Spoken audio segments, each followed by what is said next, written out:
আমার পিছনে এই বিশাল ভিউটা, এটাতে মাত্র এক সিজন চাষ হয়। এটা এক সিজনই মাত্র চাষ হয়, কেননা জানেন বর্ষার সিজনে এটা পুরাটা ডুবে থাকে। এখানকার পানি নামার কোনো ব্যবস্থা নেই, যে কারণে এখানে এক সিজন চাষ করলে কৃষকরা ধান উঠাতে পারে। আহ, অস্থির জায়গা।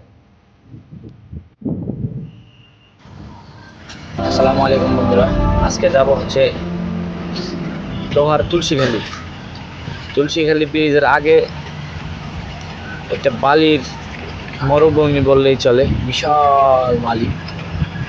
সেখানে যাব। তো যাইতে যেতে আপনাদেরকে দেখাবো কি কি দেখা যায় আর কি কি দেখতে পাই। তবে এখানকার রাস্তাঘাট অনেক সুন্দর। এই যে দেখুন, দুপাশে বিশাল বিল, আর এই বিলের মাঝখান দিয়ে যাওয়ার অনুভূতিটাই আসলে অন্যরকম। আর দুপাশে সবুজ শ্যামল গাছ, যা আপনাকে মুগ্ধ করবে। এখানকার রাস্তাঘাট খুবই সুন্দর। এই যে একটা বিল দেখুন, এই হাওরটা দেখেন, যে হাওর বলে এখানকার স্থানীয় ভাষায়, দেখেন না কত সুন্দর। মানে আপনি যখন এখানে আসবেন আপনার মনই ভরে যাবে এগুলা দেখলে। দেখুন কত বিশাল। রাস্তার এই পাশে জলাশয় দেখলে যে কি ভালো লাগে আমার। এই যে দেখুন,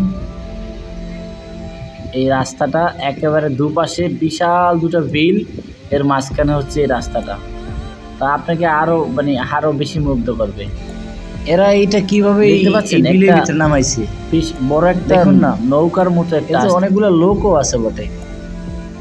দেখুন আবার ইঞ্জিনও আছে। বাহ, ভালোই তো। দেখেন এটার ভিতরে কোনো এই বিলের ভিতরে নৌকা, আরো এই জায়গাটাকে আরো সুন্দর করে তুললো। ওরা আমাদের দিকে আসছে, দেখুন কত সুন্দর বিশাল একটা নৌকা।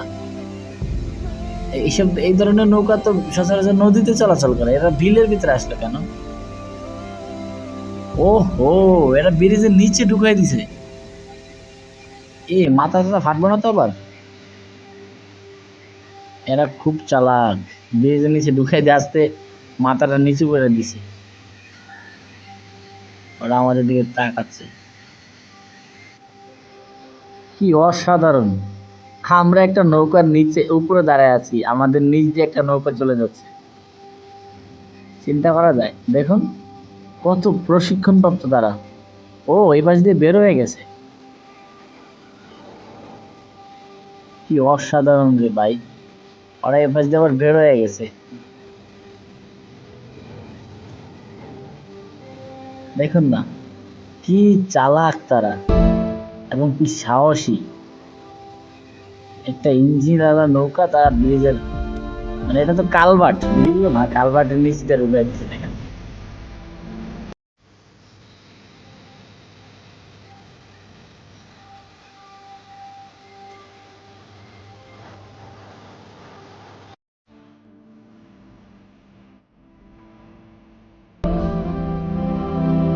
তবে আর যাই বলেন, এখানকার পরিবেশটা কিন্তু খুবই সুন্দর। এটা তো মাত্র এক সিজন চাষ, এটা এক সিজনই মাত্র চাষ, কেননা জানেন বর্ষার সিজনে এটা পুরাটা ডুবে থাকে। এখানকার পানি নামার কোনো ব্যবস্থা নেই, সে কারণে এখানে চাষ করলে কৃষকরা ধান উঠাতে পারে। এই যে এখানটা দেখুন, এখানে আবার একেবারে সবুজ হয়ে আছে। মনে হইতেছে এগুলা খুব ধান কেউ চাষ করছে, কিন্তু না, এগুলা ধান নয়। এগুলা একেবারে ঘাস, ঘাস বললেই চলে। ওই যে একটা লেক দেখতে পাচ্ছেন, আমরা ওখানেই যাবো, আমরা চলে এসেছি কাছাকাছি। তো আমরা এখন একেবারে সেই বালিময় জায়গায় চলে এসেছি। বালিময় জায়গা, বাংলাদেশের মরুভূমি বললে চলে এটা, বালির মরুভূমি। এখানে দেখুন আশেপাশে 5 কিলোমিটার 10 কিলোমিটারের ভিতরে কোনো বাড়িঘর নাই, শুধু বালি আর বালি, বালি আর বালি। এটা কি বিশাল, এটা আসলে বলে বোঝানো যাবে না। আহ, কি অসাধারণ, কি দারুণ জায়গায় এসেছি রে ভাই। এখানে না আসলে বুঝতেই পারবেন না যে বাংলার মরুভূমি বললেই বলে। এটা কি এত বালি এখানে!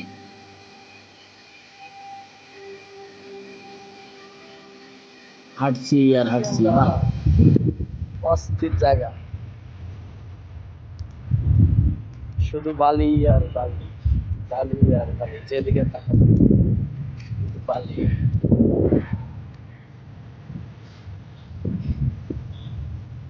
বালির উপর হাঁটা কি যে একটা ফিলিংস লাগতেছে যা আপনাদেরকে বলেই বোঝানো যাবে না। দেখুন কি সাদা বালি, টকটকে সাদা। তো আল্লাহ হাফেজ, সবাই ভালো থাকবেন, দেখা হচ্ছে নেক্সট কোনো ভিডিওতে ইনশাআল্লাহ।